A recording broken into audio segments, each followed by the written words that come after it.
Olá, boa noite. Começa agora o Jornal da Justiça desta terça-feira, 26 de maio. Ministros do Supremo Tribunal Federal rechaçam ataques a magistrados. Na abertura da sessão da segunda turma do STF, eles destacaram o papel do judiciário na garantia da liberdade e da democracia brasileira. Esse é o destaque da edição de hoje e você vai ver também. Um dia após assumir a presidência do TSE, ministro Luiz Roberto Barroso fala sobre o impacto da pandemia do novo coronavírus nas eleições municipais marcadas para outubro. Operação autorizada pelo Superior Tribunal de Justiça investiga supostas irregularidades na construção de hospitais de campanha no Rio de Janeiro. Ministério Público Federal questiona o Ministério da Saúde sobre protocolo para uso da hidroxicloroquina em pacientes da Covid-19.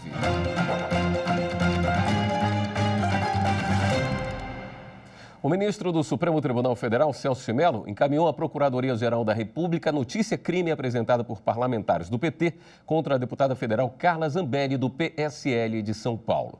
Os parlamentares pedem que a deputada seja investigada pelos crimes de tráfico de influência e advocacia administrativa.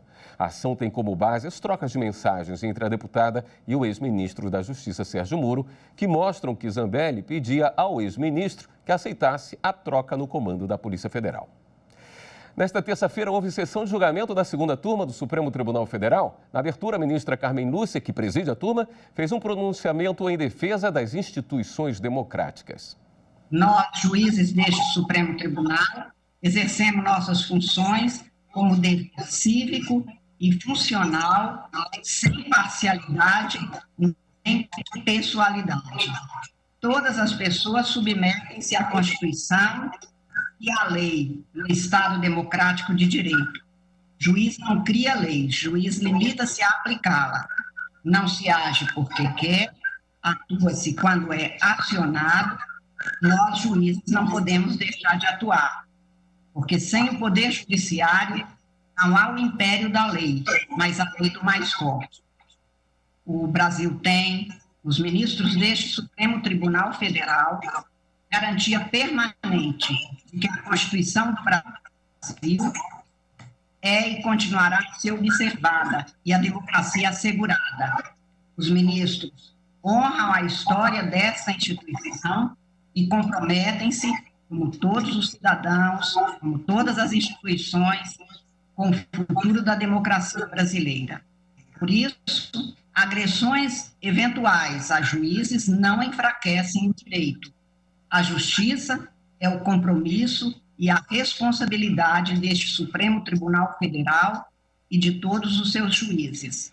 Este dever está sendo e continuará a ser cumprido, porque dever não se descumpre, compromisso não se desonra. O Brasil tem direito à democracia e à justiça. Este Supremo Tribunal Federal nunca lhe faltou e não lhe faltará.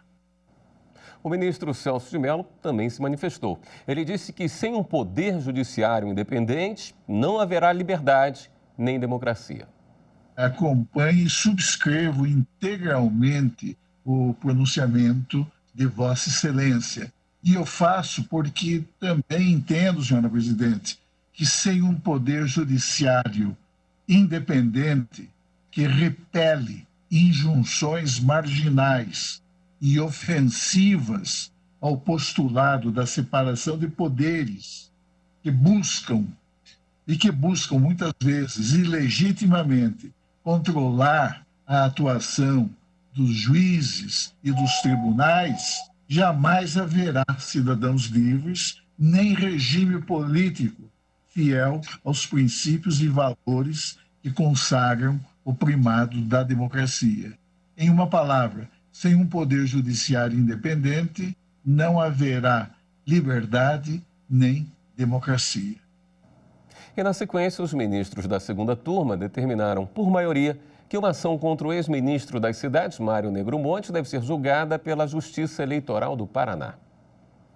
Os ministros do Supremo retomaram o julgamento do agravo regimental impetrado contra a decisão do ministro Edson Fachin. Ele tinha enviado a ação penal iniciada a partir da Operação Lava Jato para a Justiça Federal de Curitiba. Segundo o Ministério Público, houve desvio de dinheiro da Petrobras em favor da cúpula do Partido Progressista.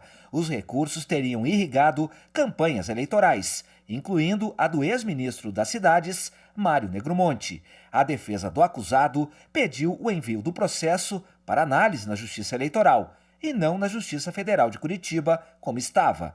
Nesta terça-feira, o ministro Edson Fachin reafirmou o entendimento de que a ação penal deve ficar na Justiça Federal de Curitiba. O ministro Ricardo Lewandowski abriu divergência. Ele entendeu que os crimes tratam de tema eleitoral e, por isso, devem ser analisados no Tribunal Eleitoral. O ministro Gilmar Mendes, que havia pedido vista, acompanhou a divergência. Os crimes de ação pública, esta será promovida por denúncia do Ministério Público, mas dependerá, quando a lei exigir, de requisição do ministro da Justiça ou de representação do ofendido ou de quem tiver a qualidade para representá-lo. A norma em questão estabelece certamente um poder-dever ao órgão acusador. Desta forma, apenas ao final das investigações seria possível promover tal arquivamento. O ministro Celso de Mello formou maioria em favor da divergência. Já a ministra Carmen Lúcia acompanhou o relator e o agravo regimental foi aceito pela segunda turma e agora o processo segue para a Justiça Eleitoral. Os ministros da segunda turma também começaram a julgar 4 mandados de segurança de relatoria do ministro Gilmar Mendes. Eles foram apresentados por construtoras contra ato do Tribunal de Contas da União, que declarou a idoneidade das empresas que admitiram irregularidades em obras públicas. As construtoras fecharam acordos de leniência que previam devolução do dinheiro, pagamento de multas e colaboração com as investigações. As empresas alegaram que o TCU violou as regras do processo de colaboração. O ministro Gilmar Mendes aceitou os pedidos e concedeu os 4 mandados de segurança. Já o ministro Edson Fachin atendeu um pedido, mas negou os outros 3. O julgamento foi suspenso a pedido do ministro Ricardo Lewandowski. E amanhã tem sessão plenária virtual do Supremo. A consultora jurídica da TV Justiça, Karina Zucolotto, adianta os destaques para a gente. Olá, boa noite. E amanhã, quarta-feira, é dia de sessão plenária no Supremo Tribunal Federal e os ministros continuam se reunindo por meio de videoconferências. Um tema único a ser discutido amanhã: decisões judiciais que suspenderam as comunicações por meio de WhatsApp em 2016 e também dispositivos da lei chamada Marco Civil da Internet, que autorizam os juízes a determinar esse bloqueio dessas comunicações. As decisões judiciais são objeto de uma ação da relatoria do ministro Edson Fachin. E o partido autor argumenta que a suspensão desse tipo de comunicação violaria o artigo 5º da Constituição, no que se prevê a liberdade de comunicação e expressão como como direitos fundamentais de todo cidadão, além de dispositivos desta legislação de 2014 que disciplina o uso da internet em todo o Brasil. Essas decisões judiciais, que foram deferidas lá em 2016, foram suspensas em razão de uma decisão liminar do ministro Ricardo Lewandowski, presidente do Supremo Tribunal Federal, à época do pedido, e como foi feito na época do período de recesso forense, foi concedida a liminar para suspender o efeito dessas decisões que determinavam o bloqueio das comunicações à época. Em uma outra ação da relatoria da ministra Rosa Weber, estão em discussão dispositivos dessa lei do Marco Civil da Internet que seriam, de acordo com o Partido da República, inconstitucionais por violar princípios da continuidade e direitos fundamentais do consumidor, já que a possibilidade de suspender esse tipo de comunicação violaria a prestação contínua dos serviços e, com isso, poderia afetar milhares de brasileiros e causar uma deficiência na prestação desse tipo de serviço da internet, além de violações do princípio da livre iniciativa, da livre concorrência e da proporcionalidade. Em junho de 2017, ministra Rosa Weber e ministro Edson Fachin convocaram em conjunto uma audiência pública para a discussão deste tema de interesse e relevância para todos os brasileiros e buscavam, de uma certa forma, respostas para saber de uma forma técnica como é que funciona esse sistema de criptografia e de que maneira pode haver a interceptação, a desabilitação ou utilização dessa criptografia em outras plataformas. Como eu disse, amanhã o julgamento é desse tema único. A gente acompanha tudinho aqui na TV Justiça, ao vivo no Direto do Plenário, a partir das 14 horas de amanhã. Eu te aguardo. E o ministro Alexandre de Moraes deu prazo de 5 dias para que o ministro da Educação, Abraham Weintraub, seja ouvido pela Polícia Federal. Ele terá que prestar esclarecimentos sobre a frase dita na reunião ministerial do dia 22 de abril. Abre aspas. Eu, por mim, botava esses vagabundos todos na cadeia, começando no STF. Fecha aspas. O ministro Alexandre de Moraes disse que a manifestação do ministro da Educação é gravíssima, pois não só atingiu a honorabilidade, mas também constituiu ameaça ilegal à segurança dos ministros do STF e, além disso, teve o claro intuito de lesar a independência do Poder Judiciário e a manutenção do Estado de Direito. O ministro Alexandre de Moraes determinou ainda que o Procurador-Geral da República seja comunicado da decisão para, se entender necessário, acompanhar o depoimento e também se manifestar sobre as providências cabíveis para o prosseguimento da investigação. O resultado do segundo exame feito nesta semana pelo presidente do STF, o ministro Dias Toffoli, para detectar a infecção pelo novo coronavírus, deu negativo. A informação foi passada pela equipe médica que acompanha o ministro, internado em um hospital de Brasília desde o último sábado. Naquele dia, 23, Toffoli foi submetido a uma pequena cirurgia que transcorreu bem, mas permaneceu em observação porque apresentou sintomas que sugeriam infecção pelo coronavírus. Este foi o 4º teste feito pelo ministro em menos de um mês. Todos deram negativo. De acordo com o boletim médico, Dias Toffoli demonstra melhora clínica progressiva nas últimas 24 horas e continua sem necessidade de qualquer suporte respiratório. Toffoli ficará afastado até a sua total recuperação. Nesse período, a presidência do STF está a cargo do vice-ministro Luiz Fux. O Ministério Público Federal questionou o Ministério da Saúde sobre a diretriz para a administração da hidroxicloroquina nos pacientes da Covid-19, inclusive nos estágios iniciais da doença. O ofício com os questionamentos foi encaminhado pelo Gabinete Integrado de Acompanhamento da Epidemia. No documento, o GEAC aponta aspectos como a baixa capacidade de testagem para a Covid-19 no Brasil e pergunta de que forma o Ministério pretende garantir que os médicos sejam capazes de prescrever a hidroxicloroquina para pacientes no início da doença. O gabinete questiona se há previsão imediata de aumento da capacidade de testagem e solicita o detalhamento. Ainda quer saber sobre a capacidade de produção da cloroquina no Brasil, considerando o aumento da demanda, e sobre as providências para evitar o desabastecimento da substância. O GEAC pergunta se o Ministério da Saúde dispõe de estoque de cloroquina e dos demais medicamentos indicados para o tratamento da Covid-19. Outro ponto mencionado no ofício é o que trata da realização dos exames laboratoriais, radiológicos e complementares citados na nota informativa, como relevantes para o acompanhamento dos pacientes, bem como quais os critérios de distribuição, entre outros dados. Com a autorização do ministro Benedito Gonçalves, do Superior Tribunal de Justiça, a Polícia Federal cumpriu nesta terça-feira mandados de busca e apreensão na residência oficial do governador do Rio de Janeiro, Wilson Witzel, e outros endereços ligados a ele, como o escritório da advocacia da primeira-dama, Helena Witzel. Documentos, computadores e celulares foram recolhidos e a quebra do sigilo autorizada. A Operação Placebo apura indícios de desvios de recursos públicos durante o estado de emergência em função da pandemia do novo coronavírus. Apenas 3 dos 7 hospitais de campanhas prometidos pelo governo fluminense foram entregues. O contrato para a construção e administração dessas unidades é no valor de 835 milhões de reais. E mais de 700 leitos estão sem funcionar em hospitais federais no Rio de Janeiro, um dos estados com o maior número de casos de Covid-19. O Ministério Público Federal pede a contratação imediata de profissionais da saúde para retomar a capacidade de atendimento das unidades. Fernanda Porto.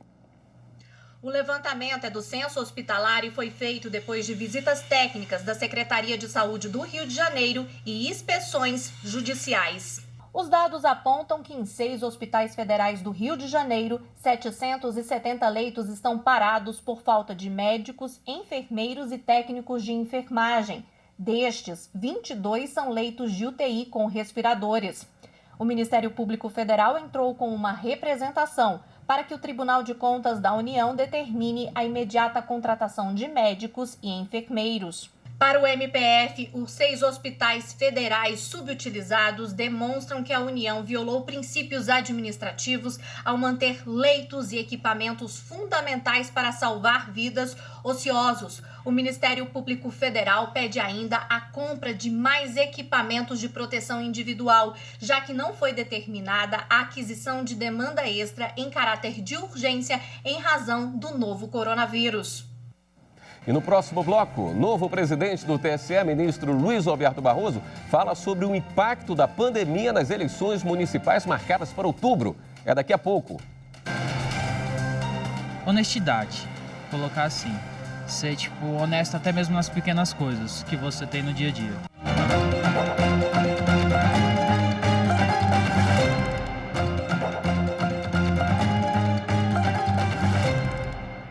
Em entrevista coletiva nesta terça-feira, o novo presidente do Tribunal Superior Eleitoral, o ministro Luiz Roberto Barroso, falou várias vezes sobre o impacto da pandemia do novo coronavírus nas eleições municipais marcadas para outubro deste ano. Veja na reportagem de Henrique Amaral.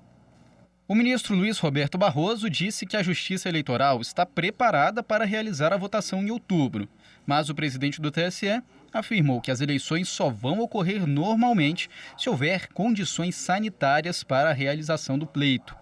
Técnicos do tribunal vão estudar eleições feitas em outros países e avaliar quais medidas podem ser adotadas aqui.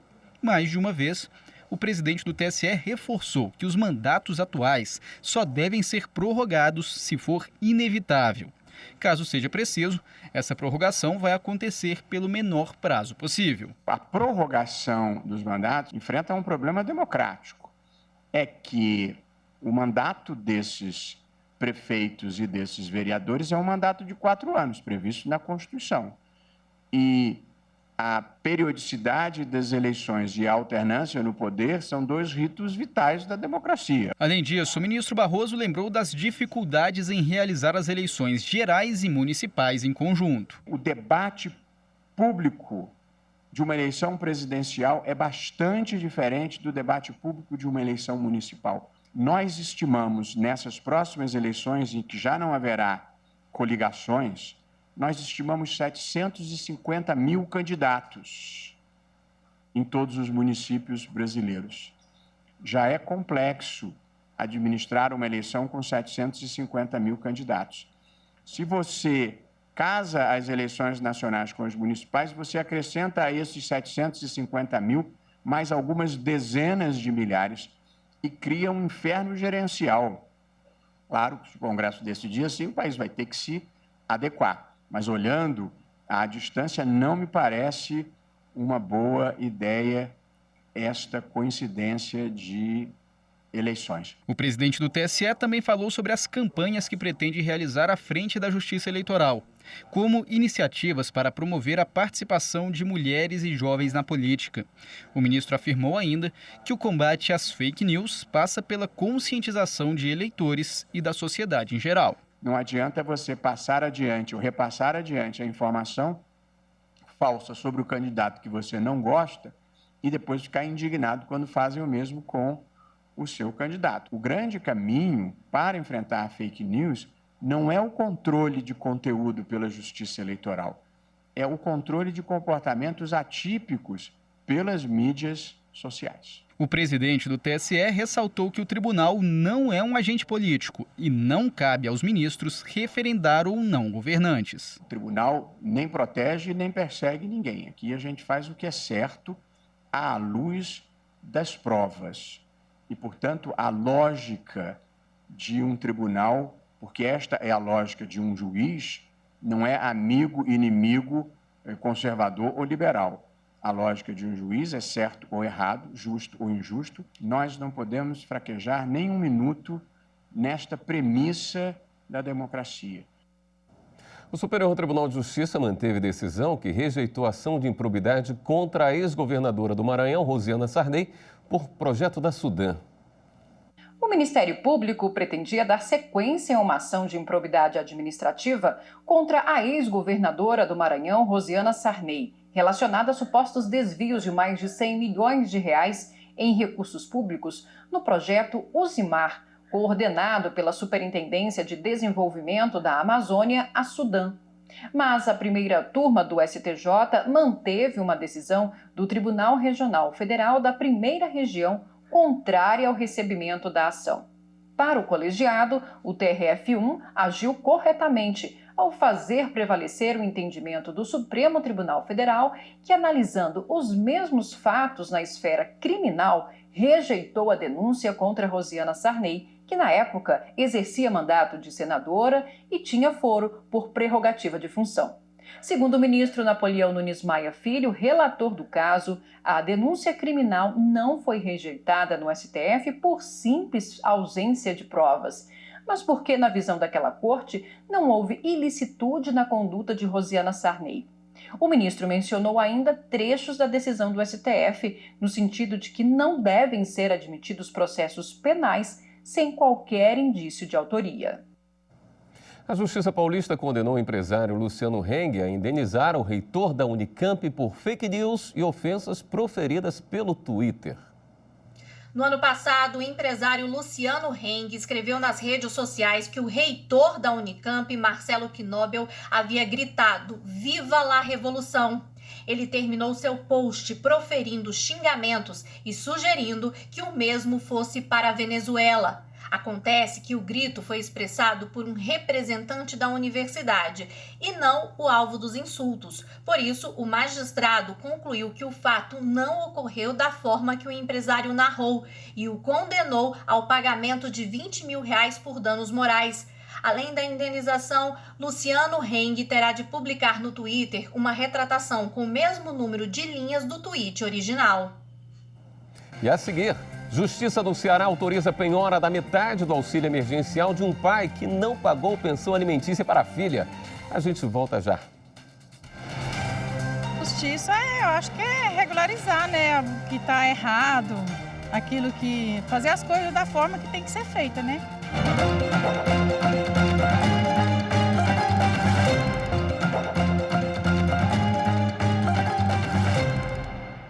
A Sexta Vara de Família de Fortaleza, no Ceará, autorizou a penhora da metade do auxílio emergencial de um pai que não pagou a pensão alimentícia para a filha. Quem explica para a gente é a repórter Viviane Novaes. Na decisão, o juiz Ricardo Costa da Almeida relata que o pai tem uma dívida de quase R$29 mil de pensão alimentícia. Segundo o magistrado, o auxílio emergencial é uma verba salarial e, por isso, a filha é um dos destinatários desse benefício. Ainda de acordo com o juiz, o auxílio emergencial não está livre de penhora para o pagamento de dívida alimentícia, como prevê o Código de Processo Civil. Ele determinou que 50% do valor do auxílio emergencial sejam penhorados para o pagamento da dívida. O Tribunal Superior do Trabalho negou o recurso de uma auxiliar com deficiência que pretendia ser reintegrada à mineradora Samarco. Para a Justiça, a dispensa da profissional foi realizada de acordo com a legislação. A auxiliar da mineradora Samarco alegava que a empresa não havia contratado outro empregado com a mesma deficiência física que a dela, o que, segundo a profissional, estaria em desacordo com a Lei 8.213, conhecida como a Lei da Previdência Social. Em primeiro grau, o pedido dela foi atendido. O Tribunal Regional do Trabalho da Terceira Região, em Minas Gerais, manteve a condenação da mineradora. No entendimento do TRT, não houve indicação de que a profissional tivesse sido dispensada após a contratação de outra pessoa nas mesmas condições que a dela. Apesar de a empresa ter demonstrado que o número de empregados com deficiência superava a cota mínima estipulada em lei. Ao julgar recurso da Samarco, no entanto, a sexta turma do Tribunal Superior do Trabalho reformou a decisão. Como a cota de empregados com deficiência foi mantida pela empresa, os ministros entenderam que não havia impedimento para a dispensa da auxiliar. O caso chegou à subseção 1 de dissídios individuais do TST. O relator dos embargos, o ministro Breno Medeiros, reiterou que não há necessidade de contratação de substituto com a mesma deficiência de outro empregado para que a dispensa imotivada seja válida. A SDI 1 lembrou ainda que, de acordo com o entendimento pacificado na Corte, a dispensa de empregado com deficiência só acarreta reintegração caso a empresa desrespeite o percentual mínimo exigido em lei para a contratação de profissionais com deficiência. Por unanimidade, a SDI 1 não reconheceu do recurso. Assim, ficou mantida a decisão da 6ª turma do TST de que a mineradora Samarco não é obrigada a reintegrar a auxiliar. Esta edição do Jornal da Justiça fica por aqui. Na sequência, você acompanha ao vivo a sessão do Tribunal Superior Eleitoral. Uma boa noite para você. Até amanhã.